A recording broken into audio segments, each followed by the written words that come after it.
A paz do Senhor para os irmãos, que Deus possa estar nos abençoando ricamente. E é um prazer estar com vocês aqui mais uma vez, na certeza que o Espírito Santo há de falar aos nossos corações, porque Deus tem preparado dias assim maravilhosos, né, para estarmos assim mais juntinho dele, para termos mais tempo com ele, de lermos mais a Bíblia, de orarmos mais, né? É um tempo assim que a gente hoje, eu estava pensando, nós estamos vivendo um tempo de preparação. Deus está preparando a igreja para receber um novo povo que nós vamos receber nas igrejas. E a igreja precisa estar pronta para receber. E esse tempo de preparação, Deus está, tratando do nosso interior, tratando do nosso caráter, levando a gente a ter tempo de pensar nas nossas ações. Muitas das vezes precisamos, nos consertar com alguém, precisamos realmente rever o nosso sacerdote, nosso sacerdócio, precisamos realmente olhar para dentro de nós. Eu creio que esse tempo que nós estamos parados aqui sem a igreja, é o tempo de preparação. Deus está nos preparando para que a igreja dele saia da fase de menina e comece a viver uma vida mais madura, uma vida adulta, né? Para a gente receber esse povo que Deus vai mandar, porque é um tempo onde a igreja está realmente vivendo essa separação. Essa preparação, se separando um pouco das coisas, até das pessoas que a gente ama, né? Você vê que há quanto tempo que a gente não se abraça, não se vê, a gente só se vê assim por vídeo. Então isso tudo é a preparação do Senhor. E eu hoje fiquei pensando assim, né? Domingo, dia 12, seria a ceia na nossa igreja, né? Seria o domingo da Páscoa, onde nós estaremos ali, né? Pela parte da manhã, participando da ceia. À noite nós teremos uma cantata, que seria com certeza linda, porque tudo que se faz para o Senhor é bonito, né? Mas nós não estamos, nós vamos estar aqui. Então eu quero até, antes de ministrar a palavra hoje, eu quero estar lembrando a você que domingo, na live de 10 da manhã, eu vou estar no final da palavra ministrando a ceia. Nós vamos ceiar domingo às 10 da manhã. E eu gostaria que você preparasse um suco de uva e os pedacinhos de pão de acordo com o número de pessoas que vão participar da ceia na sua casa. Deixa tudo preparado já num pratinho, numa bandeja, porque assim que eu terminar a palavra, nós vamos tomar a ceia do Senhor, comer do seu corpo e beber do seu sangue. Porque mesmo que a gente não possa estar juntos lá na igreja, mas nós estamos em espírito, nós vamos fazer isso, tá, meus queridos? Então prepara o seu suco de uva, prepara o seu pãozinho que nós vamos estar ceando em nome de Jesus. E hoje eu estava assim pensando, né, pedindo ao Senhor uma palavra para que eu pudesse transmitir à igreja. E o que veio muito forte no meu coração é sobre o avivamento que o Brasil espera. E eu quero falar sobre isso hoje, que na verdade o Brasil espera um avivamento. E aí você pode estar pensando, mas avivamento na situação de pandemia que o mundo está vivendo? Queridos, eu quero te dizer uma coisa, o avivamento não vai chegar com tudo arrumadinho, não. Ele vem arrumar o que está fora do lugar. E eu creio profundamente que ainda em pandemia, nesse caos que nós estamos vivendo, é a hora do avivamento chegar sim. Porque ele não precisa de encontrar tudo arrumadinho, tudo em ordem, não. Ele que vai colocar o que está fora do lugar no lugar, ele vai colocar em ordem aquilo que está fora de ordem, e ele só quer realmente que nesse momento, desse caos que nós estamos vivendo, que a igreja, que a noiva dele se posicione de acordo com a palavra, porque é o que ele espera de nós. Agora, o avivamento é ele que vai mandar, independente se tem pandemia, se tem caos, o avivamento vai vir, querido. O avivamento não vem quando tudo estiver prontinho, não. Deus vai se manifestar em meio ao caos, mostrar ao mundo que ele é o Senhor dessa terra. E eu quero assim compartilhar com os irmãos hoje sobre o avivamento que o Brasil espera. Eu convido você a abrir a sua Bíblia lá em Josué, capítulo 3, versículo 5.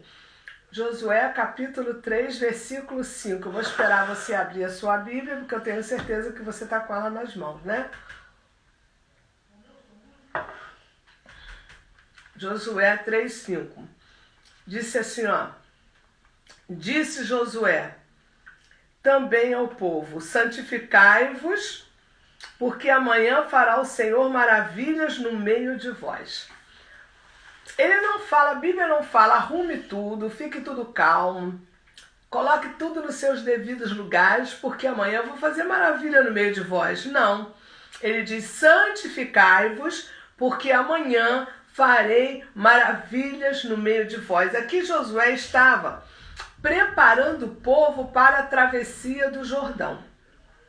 E era um grande desafio que Deus havia colocado nas mãos de Josué. Então ele estava preparando aquele povo para atravessar o Jordão e conquistar a terra prometida. Algo assim que Josué deve ter tremido nas bases, porque Josué era simplesmente um ajudante de Moisés. Josué, de repente, passou a ser o sucessor do maior profeta do Antigo Testamento, que foi Moisés. Imagine a situação que Josué estava. A primeira experiência, um grande desafio, levar o povo a atravessar o Jordão para conquistar a terra prometida. E nós vemos aqui que no versículo 7 diz o seguinte: e o Senhor disse a Josué, este dia começarei a engrandecer perante os olhos de todo Israel, para que saibam que assim como fui com Moisés, serei contigo também. E Deus chega, o Josué, hoje eu vou começar a engrandecer-te diante de todo o povo de Israel, para que o povo saiba que como eu fui com Moisés, assim serei contigo também. Então essa é uma palavra profética, né? Toma posse aí. Ele diz que hoje ele vai começar a engrandecer a tua vida. Você é tão especial como Josué. Josué não foi mais especial do que você. Você levou Jesus à cruz do Calvário. Olha o preço que ele pagou por você. Olha o quanto você é importante para ele.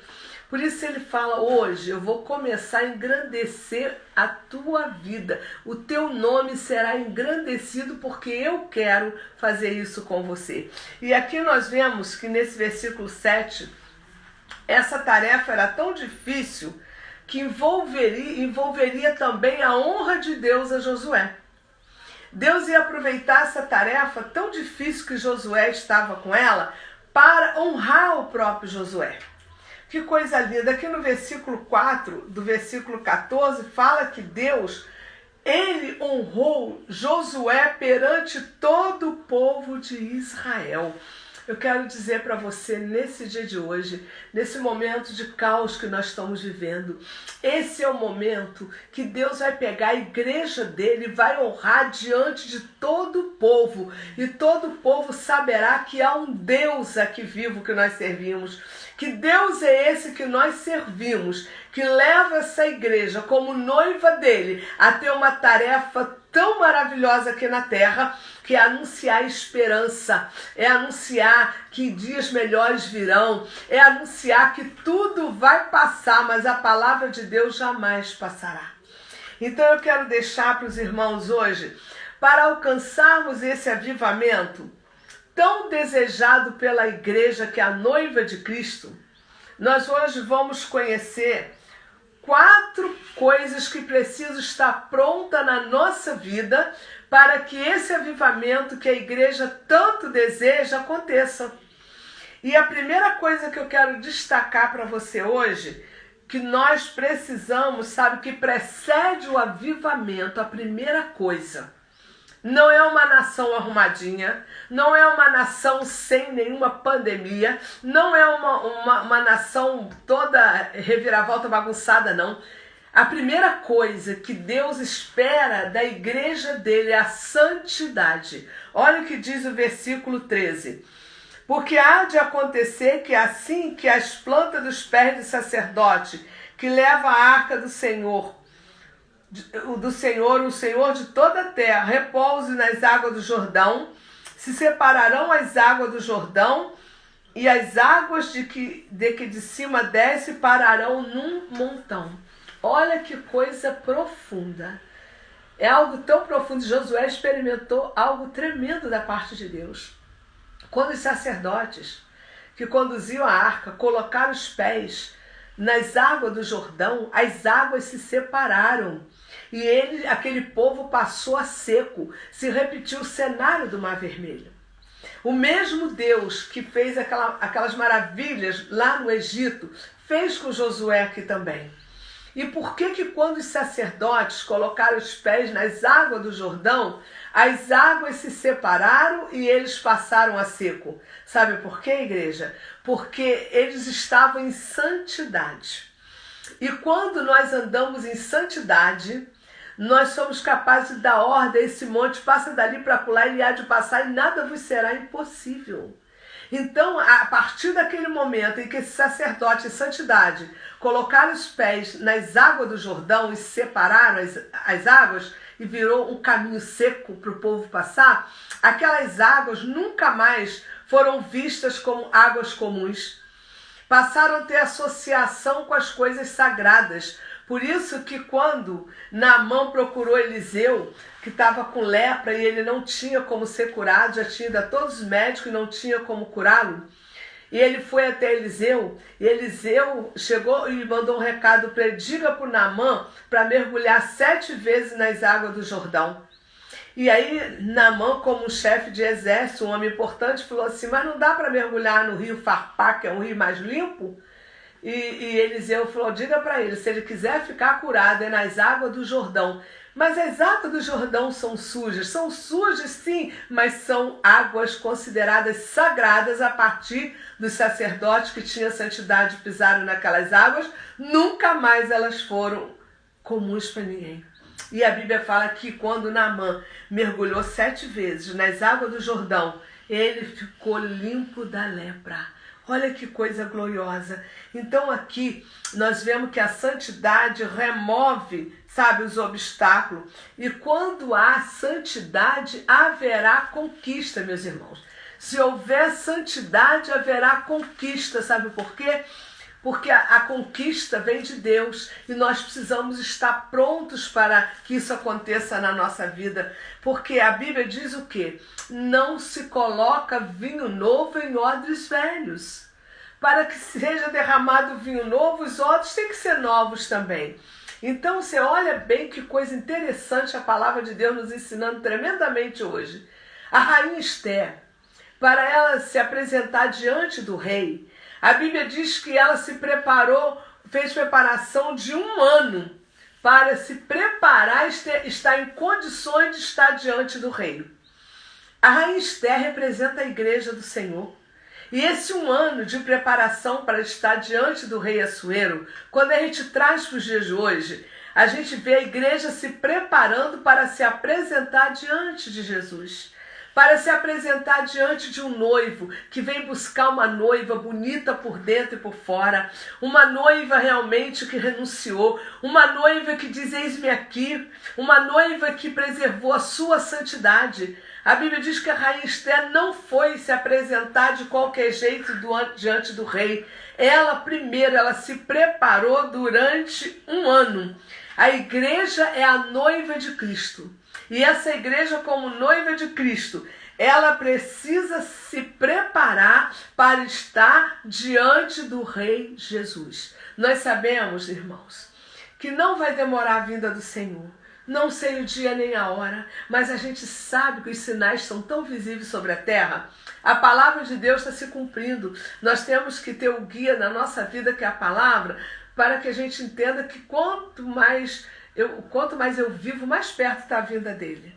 Então aqui nós vemos o quê? Que santidade, ela vai preceder as bênçãos. Se a gente quer realmente experimentar esse encontro triunfal com Jesus, nós precisamos estar preparados. Nós não vamos preparar na hora que ele vier. Ele quer encontrar uma noiva preparada.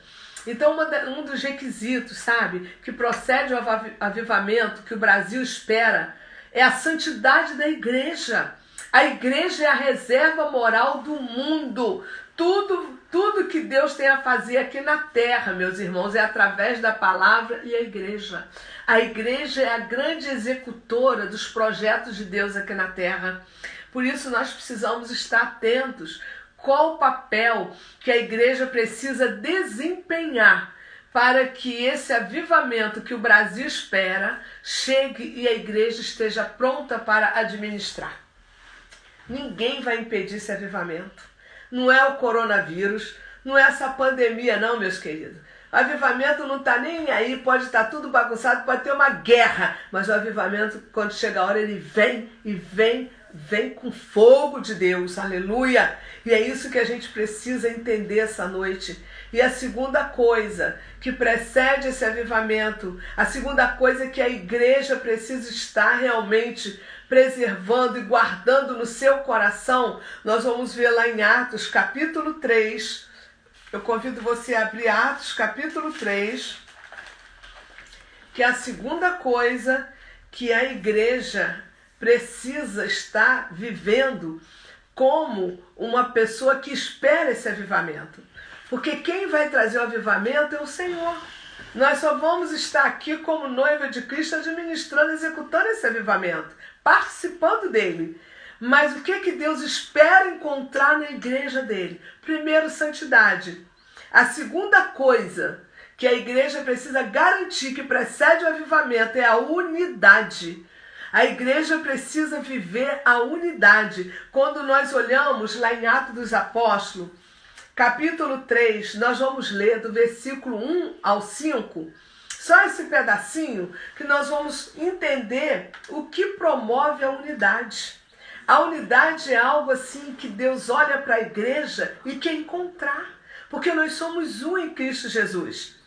A unidade a cada nome, cada igreja tem seu nome, mas isso não pode nos separar como noiva de Cristo. Nós seguimos o mesmo evangelho, nós seguimos a mesma orientação. Então nós precisamos ter unidade, porque Deus dá a cada um plano para ser executado. Ele pode ter dado a Asas de Águia um plano, deu a Batista outro plano, deu a Presbiteriana outro plano, mas todas elas são a noiva de Cristo. Então nós precisamos respeitar uma a outra e ter realmente no nosso coração que nós precisamos o quê? Viver essa palavra, porque o avivamento virá e não vai retardar mais. Nós estamos às portas dele. Então aqui em Atos 3, de 1 a 5, fala da cura de um coxo e o discurso de Pedro no templo. Diz assim: Pedro e João subiam junto ao templo à hora da oração, a nona.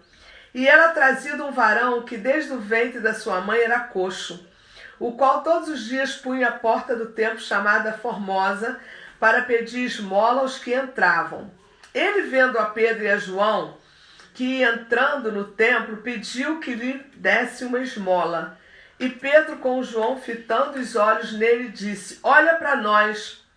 E olhou para eles esperando receber alguma coisa. Porque já era uma rotina daquele aleijado de nascença esticar as mãos pedindo uma esmola. Eu acho que a mão dele já vivia até assim, de tanto que ele passava pedindo esmola. E quando Pedro e João iam entrando no templo às 3 horas da tarde para orar, depararam com aquele aleijado de nascença. E a primeira atitude do aleijado foi estender as mãos pedindo esmola. E qual foi a primeira atitude de Pedro e João, que estavam em unidade? Olhou para ele, não olhou para a mão, mas olhou para ele, olhou para aquele estado de miséria, um aleijado de nascença, que as pessoas que nasciam com problema, com defeito físico, era considerado em Israel como pessoa maldita, e ele era rejeitado pela sociedade.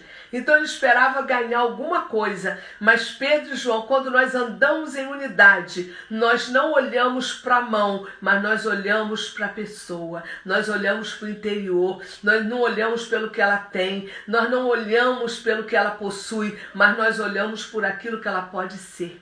E é isso que Pedro e João olhou e disse: olha, nós não temos ouro e nem prata, mas o que nós temos nós vamos te dar. Em nome de Jesus, levanta e anda. Por que a unidade é a segunda coisa que faz parte do avivamento? Porque no avivamento, isso aí vai ser normal. Paralítico, eles vão andar, cegos vão enxergar, viciados em drogas vão ser os verdadeiros adoradores, aquelas que estão na prostituição vão adorar o Senhor em espírito e em verdade. Vai ser uma coisa assim linda, vai ser um lava-roupa, vai ser um sacudir de Deus aqui na terra. E aí nós vemos o quê? Que eles estavam juntos.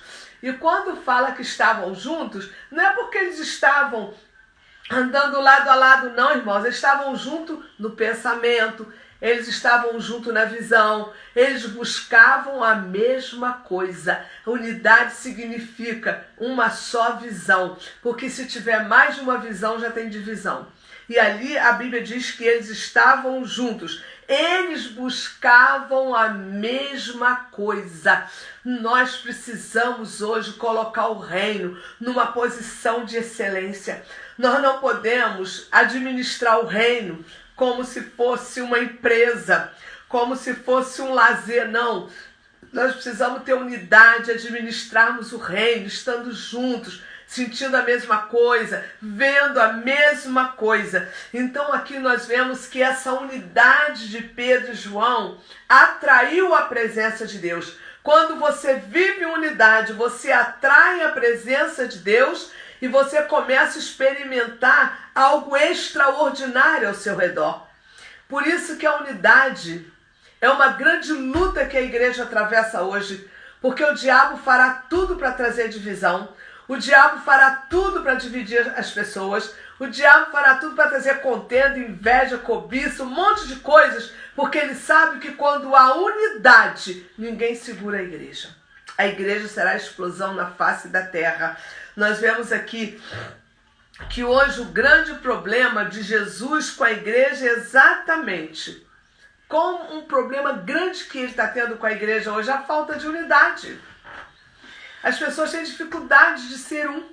As pessoas têm dificuldade de separar as diferenças, os temperamentos, sabe? As vontades, os gostos e viver a visão única do reino. Que esse reino que foi deixado aqui para que a igreja pudesse estabelecer os propósitos de Deus aqui na terra.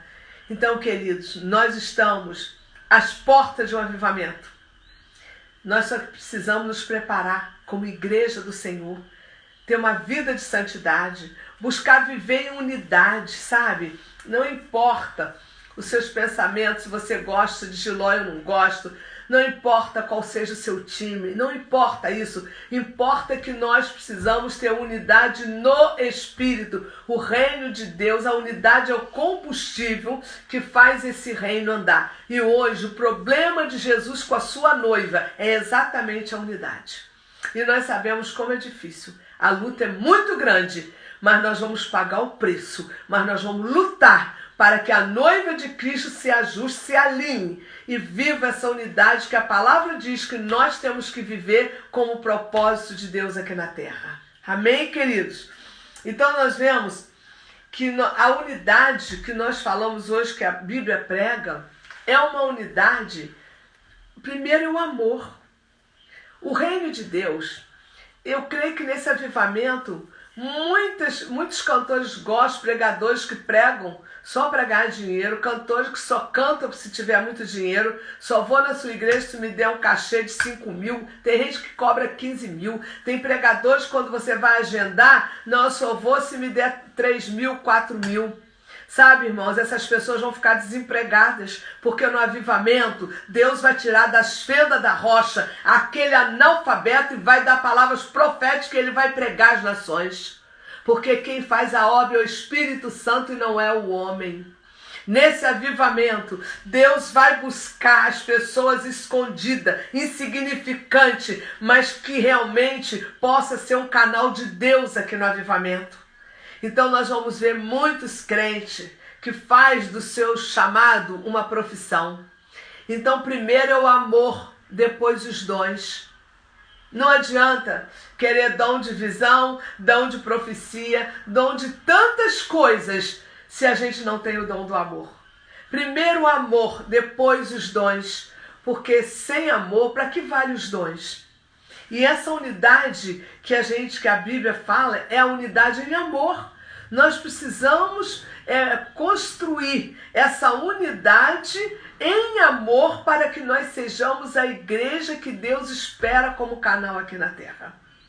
Então nós precisamos hoje entender que o avivamento que está às portas, não fique pensando que vai esperar a pandemia passar, vai esperar o país chegar tudo no lugar, a economia ficar bem, tudo organizadinho. Você está muito enganado, ele vem por cima. O avivamento vem do alto, não vem de baixo não, meus irmãos. O avivamento vem do alto e vai invadir, vai varrer essa terra para a glória do Senhor. Essa terra será varrida por um grande avivamento. E Deus vai tirar os profetas das fendas das rochas e vai usar como grandes pregadores aqui na terra, porque falarão pelo Espírito Santo e não de si mesmo. Falarão para agradar a Deus, não para agradar o seu próprio ego. Nós precisamos, irmãos, nos humilharmos. Nós precisamos depender do Espírito Santo. Nós precisamos dizer: Espírito Santo, enche a minha vida. Usa-me da maneira que tu quiseres, porque eu estou aqui para te agradar.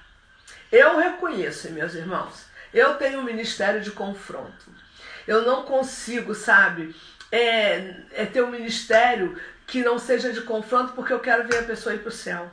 Eu não quero ver a pessoa morrendo. Eu não quero ver a pessoa, sabe, perdida, não. Eu quero que você cresça, que você seja gigante na fé. E para a gente crescer e ser gigante na fé, a gente tem que ouvir verdades. E se a gente não ouvir as verdades, não haverá crescimento.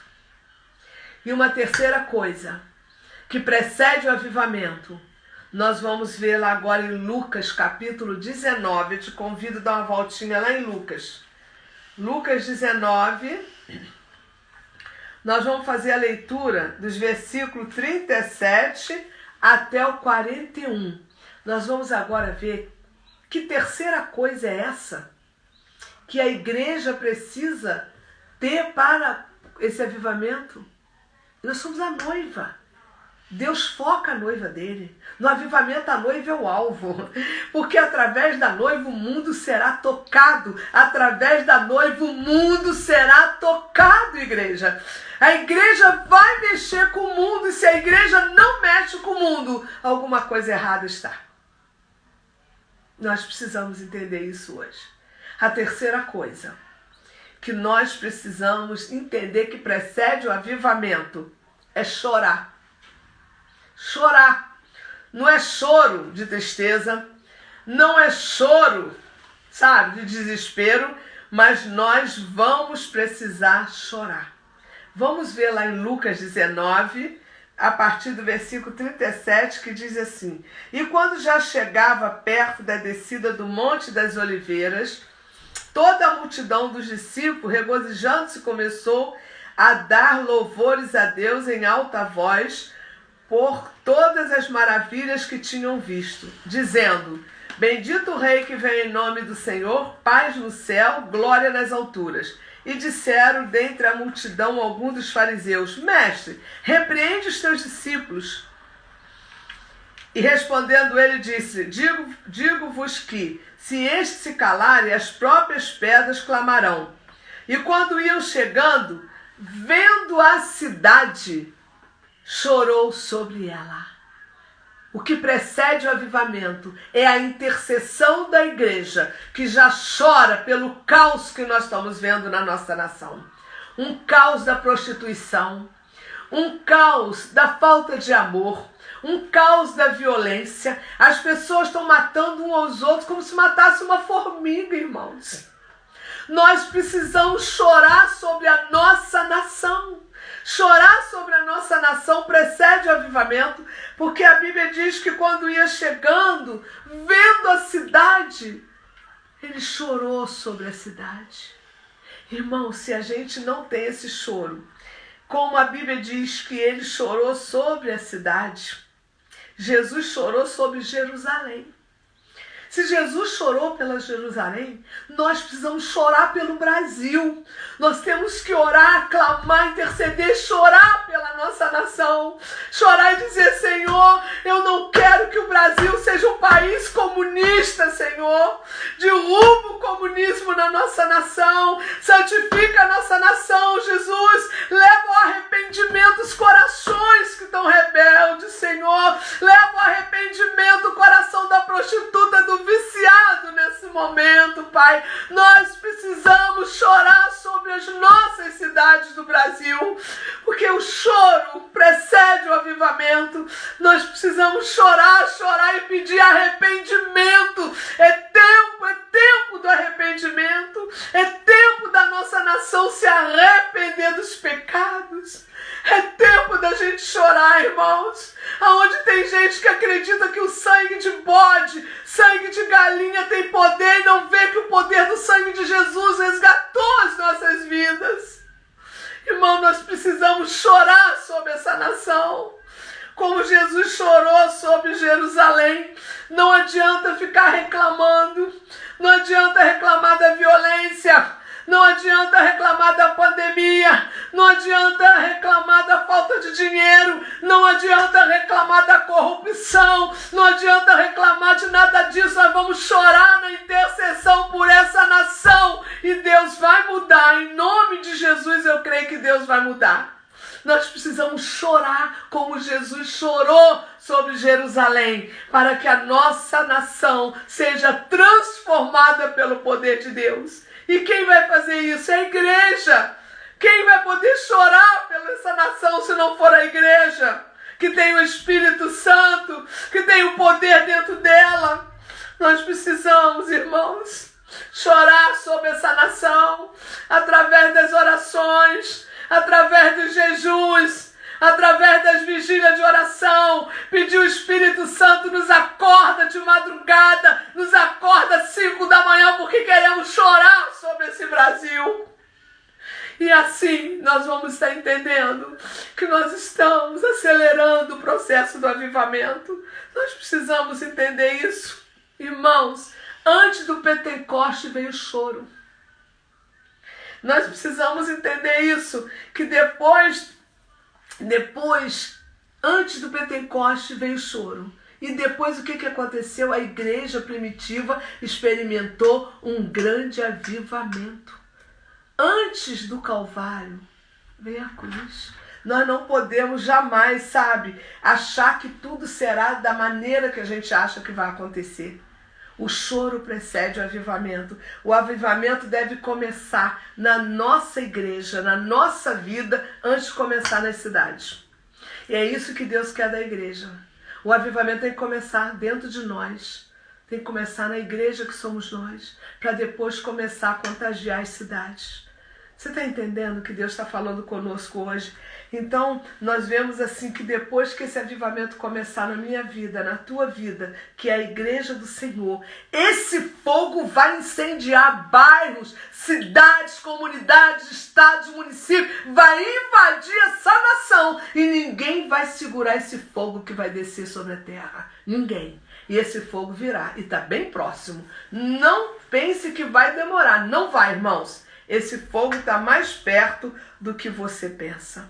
Então nós vemos aqui que é algo assim muito interessante, que no versículo 47 aqui de Atos 3 diz o seguinte: e todos os dias ensinava no templo, mas os principais dos sacerdotes, os escribas, os principais do povo procuravam matá-lo.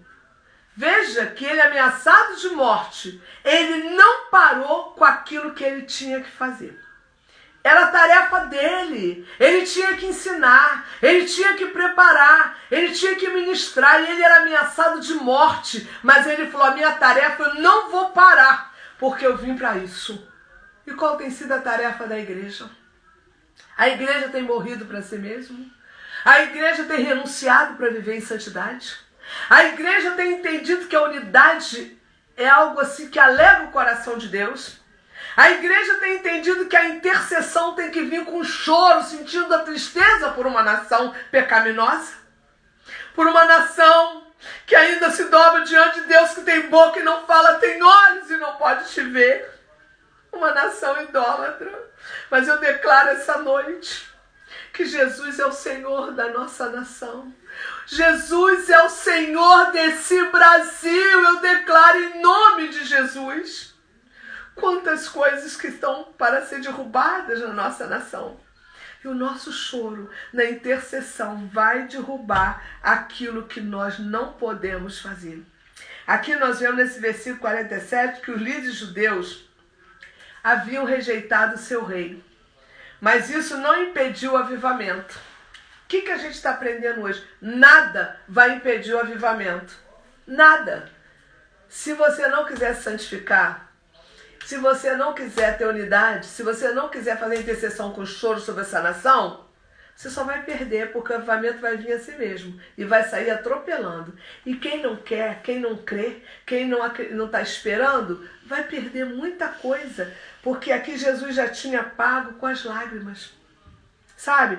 O rei foi rejeitado pelos fariseus, porque ele ensinava que queriam matá-lo. Mas a Bíblia diz que Jesus já tinha pago com suas lágrimas e ele ia continuar. Então vamos pagar com as nossas lágrimas. Vamos chorar sobre essa nação. Não adianta a gente só ficar dizendo que os políticos são corruptos, que isso são mesmo, né? São egoístas, tudo isso a gente sabe. Mas vamos primeiro interceder, chorando, para que eles se arrependam, sabe? Se eles se arrependerem, verdadeiramente, nós podemos ver que alguma coisa está trazendo vida.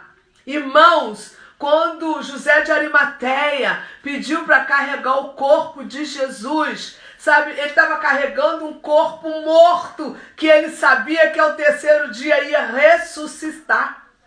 Sabe, quando a gente chora sobre uma nação corrupta, sobre uma nação idólatra, sobre a nação que vive a prostituição das drogas, do casamento entre duas pessoas do mesmo sexo, e a gente chora sobre essa nação, nós podemos estar promovendo, sabe, o ressurgimento de vidas onde há morte.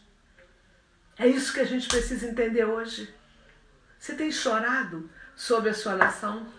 Você tem chorado sobre esse Brasil? Ou você só tem ouvido as notícias? Vamos chorar sobre essa nação. Senhor, nós não queremos o comunismo aqui. Nós não queremos mais idolatria aqui. Nós não queremos mais violência como tem. Nem nós queremos essa prostituição. A prostituição está crescendo, mas o avivamento vai vir lavando tudo, varrendo tudo, igreja. Olha, igreja, eu não vejo a hora de participar desse avivamento. Irmão, vai ser algo glorioso, Senhor. Olha, a igreja está sendo preparada para a volta, hein? Prepara o teu coração. Busca o Senhor, ora, lê Bíblia, porque nós estamos sendo preparados para a volta aos templos. E a nossa volta ao templo nunca mais será a mesma.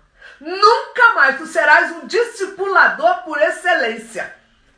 Tu não vai passar a mão mais em ninguém. Tu não vai passar a mão no pecado. Tu não vai passar a mão em fofoca. Tu não vai passar a mão em contenda. Tu vai confrontar, porque o avivamento te leva a fazer isso. A nossa volta ao templo será uma volta diferente. Nunca mais seremos as mesmas pessoas. Você crê nisso? Glória a Deus por isso. E agora nós vamos lá para 1 de Coríntios, capítulo 15. Vamos até lá.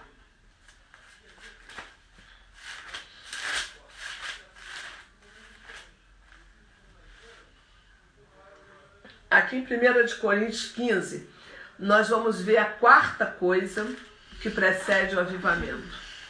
A quarta coisa. Porque antes da cruz veio o Calvário. Irmãos, a igreja tem uma tarefa. E se a gente não executar a tarefa que Deus colocou nas nossas mãos, quem vai fazer? Então a quarta coisa que precede esse avivamento que está às portas é a cruz. Vamos lá ver em 1 Coríntios 15, 31, diz assim, ó. 1 de Coríntios 15, 31. Eu protesto que cada dia morro, gloriando-me em vós, irmãos, por Cristo Jesus, nosso Senhor. O apóstolo Paulo aqui declarou, dia após dia morro. Ele estava dizendo, dia após dia eu entro na presença de Deus. Era isso que ele dizia. A cruz faz parte da minha vida. Não existe evangelho sem cruz, irmãos. Cruz significa renúncia. E aqui nós vemos que Paulo declarou que dia após dia eu morro. Ele estava dizendo, dia após dia eu entro na presença de Deus. Você não tem como entrar na presença de Deus vivo, só se você morrer. O eu tem que morrer, a vaidade, o egoísmo, a falta de amor, tudo tem que morrer para que a gente entre realmente na presença de Deus. eu confesso para os irmãos, eu nunca foi apresentado a mim um evangelho light. Desde que eu conhecia Jesus, eu já conhecia Jesus renunciando muitas coisas. Eu, antes de conhecer a Jesus, eu já renunciei. Eu não sabia que era uma escolhida no ventre da minha mãe. Eu não entendia nada disso. Eu ainda era do mundo. Quando eu precisei experimentar o que era renúncia, eu não tinha entregue minha vida para Jesus.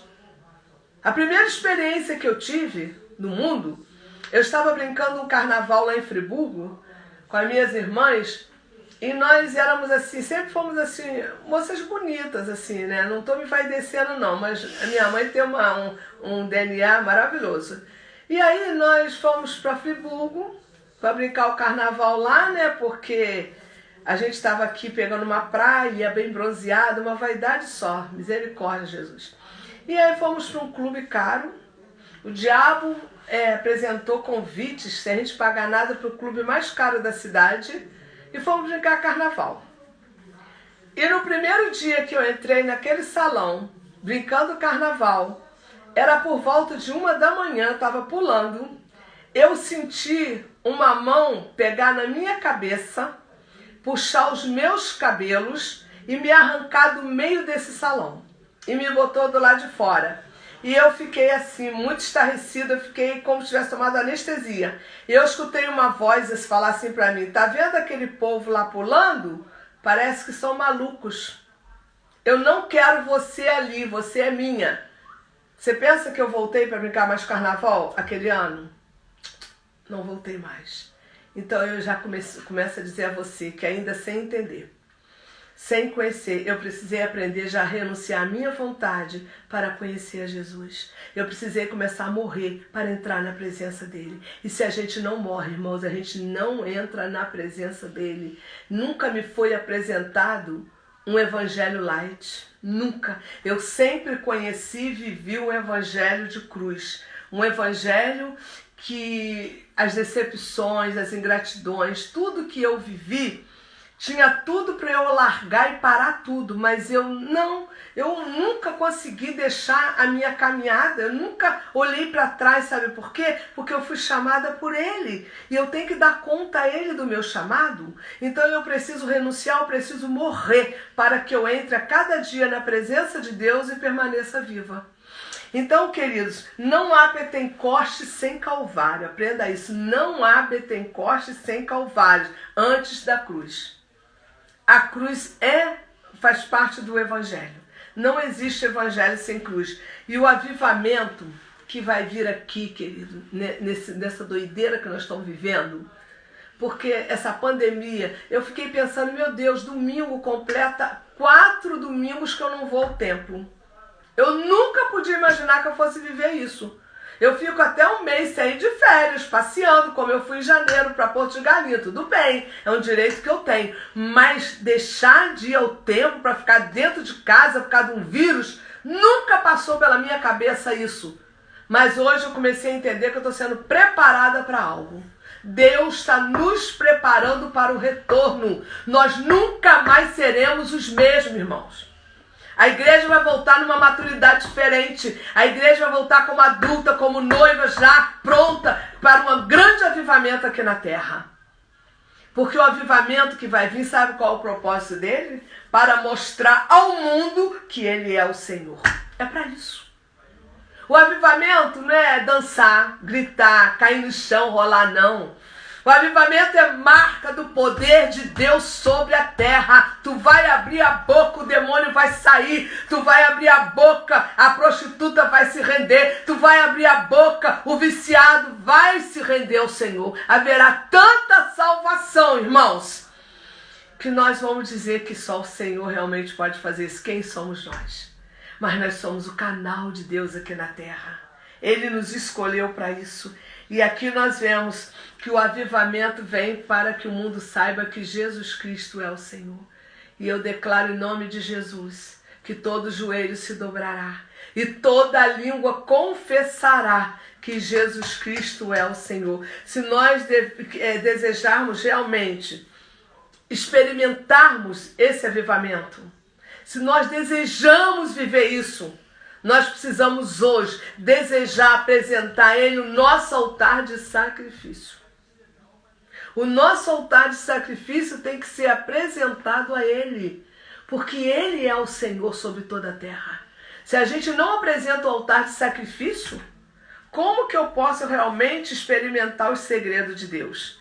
Então nós vemos aqui que para Moisés experimentar o espetáculo do Mar Vermelho se abrir, Moisés precisou ter coragem de abandonar aquilo que aos olhos dele valia a pena. Ele abandonou o palácio, ele abandonou o pedigree, porque ele era conhecido como filho da filha de Faraó. Mas ele abandonou tudo para poder estar na presença de Deus. Ou seja, ele morreu para entrar na presença de Deus. E se a gente não deseja isso, como que nós vamos experimentar? Ele precisou abandonar tudo que trazia satisfação na carne dele, para que ele pudesse ver realmente o Senhor. Então, para que o avivamento venha e precede realmente e a gente possa desfrutar dele, nós vamos entender essas 4 coisas que a igreja precisa se encarregar hoje. Primeiro, a santidade. Sem santidade ninguém verá o Senhor. Segunda coisa, nós precisamos preservar pela unidade. Terceira coisa, nós precisamos chorar sobre essa nação. O nosso choro vai curar essa nação, igreja. Vamos chorar sobre essa nação. Não adianta só ver a estatística.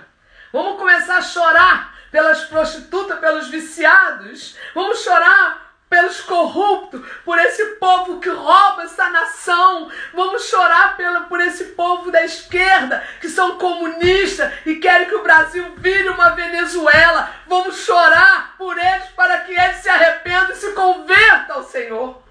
Porque só o arrependimento pode mudar um ser humano. Se não houver arrependimento, não haverá realmente mudança. E a 4ª coisa que a gente precisa nessa noite entender, a cruz. A cruz precede o avivamento. Então, se você estava pensando que nós temos pregado, antes de acontecer essa pandemia, Deus tinha me dado palavras direto para a igreja sobre arrependimento. E eu já estava até, meu Deus, só prego isso, mas toda pregação minha falava em arrependimento. Porque sem arrependimento não há mudança, irmãos. Nós precisamos de arrependimento a cada dia.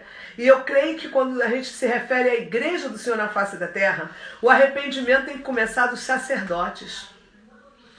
Os arrependimentos tem que vir do sacerdote, tem que vir de todo o povo do Senhor. A igreja precisa se arrepender, se colocar num nivelamento junto com a palavra, para que verdadeiramente nós sejamos instrumentos de Deus aqui na terra. E eu creio que Deus está nivelando a igreja. E nós precisamos entender hoje que nós estamos sendo preparados para algo novo que está vindo. O nosso retorno ao templo nunca mais será o mesmo. Você vai perceber que não vai ver mais meninice como antes. Saiu um pouquinho, mas é assim mesmo, né? Estou de volta aqui. Então, a igreja não vai ser a mesma não, querido. Nós vamos voltar para o templo, você vai perceber mudança, porque Deus está nos preparando para retornarmos. Porque Ele quer uma igreja que avance. Ele quer uma igreja que seja noiva. Ele quer representatividade. Ninguém vai substituir. Nós somos representantes. Então, como representantes de Deus na terra, nós precisamos ter uma nova postura. Nós precisamos nos comportar diferente. Nós precisamos, Senhor, aonde eu preciso mudar, eu quero mudança na minha vida. Aonde não está te agradando, expõe as minhas falhas, os meus erros, porque eu quero mudar. Eu quero ser aquilo que tu queres que eu seja, porque eu quero ser uma pessoa que realmente venha fazer a diferença aqui na terra. Irmãos, essa é a palavra que Deus colocou no meu coração para você hoje. Para que você saiba Que o avivamento não vem quando tudo estiver arrumadinho, não. O avivamento vai vir na bagunça. O avivamento vai vir em meio à pandemia. O avivamento vai vir em meio a essa loucura política que estamos vivendo. É um querendo comer o outro. É um desejando o lugar do outro. É um querendo o mal da nação. O outro querendo implantar através do centrão o comunismo no Brasil. Vai ser exatamente nesse momento que o avivamento virá e ele vai mostrar ao mundo que quem manda aqui é ele, não é o homem. Quem governa essa nação chama-se o leão da tribo de Judá e pronto, não tem outro. Amém? Confia nisso, porque essa é a palavra que Deus tem pra gente hoje. E eu creio que essa palavra vai botar você a pensar, que quem sabe você vai precisar chorar um pouquinho, né? Você está chorando pouco, vai começar a interceder, pensando nas mazelas, em tudo que está acontecendo na nossa nação, e a gente vai chorar sobre essa nação. E Deus quer esse choro, porque quando ele viu Jerusalém daquele estado, ele chorou sobre Jerusalém. E nós precisamos chorar sobre essa nação. Nós precisamos chorar sobre o Brasil, porque nós amamos a nossa nação. Você está vendo atrás de mim essa bandeira do Brasil? É profético. Porque eu estou aqui falando para você, estou profetizando essa nação. Eu estou profetizando que o Brasil será o celeiro para o mundo. Eu estou profetizando que o Brasil é a nação escolhida de Deus. Eu estou profetizando que o Brasil vai matar a fome do mundo. Eu estou profetizando que o Brasil será o país mais rico de todo o mundo, porque Deus escolheu esse país para prosperar e para exportar profetas, exportar muita gente para ganhar o mundo para ele. Então, queridos, vamos ficar esperançosos, porque o melhor de Deus está por vir, mas ele não coloca vinho novo em odres velhos. Amém? E eu gostaria de estar orando com você sobre essa palavra, e depois eu quero ainda falar com você sobre o nosso culto de 10 horas domingo da manhã. Amém? Senhor, graças te damos por essa noite, por estarmos aqui juntos, Senhor. Obrigado pela palavra ministrada ao nosso coração, porque essa palavra também foi ministrada ao meu coração, Pai. Senhor, eu peço, Pai, que a tua igreja, que a tua noiva, venha realmente executar aquilo que é a tarefa dela, porque a tarefa nossa ninguém pode fazer no nosso lugar. Nós somos a noiva escolhida do Senhor para executarmos o grande plano aqui na terra, Pai. Conta conosco, Pai, traga maturidade espiritual, traga unidade na tua igreja, Senhor, traga santidade, Pai, oh Deus, traga o compromisso da intercessão, Senhor, não deixa que a igreja, Pai, fuja da cruz, mas a cruz vazia, sinal, Jesus amado, que nós precisamos renunciar, nós precisamos abandonar o que não vale a pena pelo Senhor, e eu oro pedindo ao Pai que Ele te visite, que assim como Ele engrandeceu a Josué, a partir daquele momento, eu declaro que a honra que você precisa, Deus vai te dar, Deus vai começar a te engrandecer, Deus vai começar a fazer uma obra na sua vida. Não se preocupe, porque o que você precisa, Ele sabe muito bem. Busque primeiro o reino dEle, porque aquilo que você está necessitado hoje, o Senhor vai suprir na tua vida, em nome de Jesus. Amém. Mas que maravilha ficar aqui com vocês, dá vontade de ficar mais. Olha só, irmãos, domingo o nosso culto vai ser diferente. Eu vou estar ao vivo e nós vamos, no final da palavra, eu vou estar ministrando a ceia. Então você vai preparar o seu pão e compra um suquinho, nem que seja baratinho, tá? No mercado, não precisa ser suco caro, mas o suco de uva é que simboliza o sangue de Jesus, né? Então você pega o suquinho, pega o pãozinho, parte lá, bota numa bandeja, porque eu vou consagrar junto com você e nós vamos cear juntos, porque nós não podemos deixar de cear porque a igreja está fechada. Nós somos a igreja do Senhor e eu peço que você divulgue nos seus grupos, divulgue entre os irmãos, que 10 da manhã domingo é o dia da nossa ceia, que Ele prepare tudo na sua casa, porque nós vamos estar aqui ceando em nome de Jesus. Amém? Um beijo, que a paz de Cristo, que o amor de Deus, que a graça do Senhor seja sobre a tua vida, hoje e para sempre. E a igreja mais do que vitoriosa diga amém. Um beijo no seu coração. Amém. Quase uma hora, Fernanda.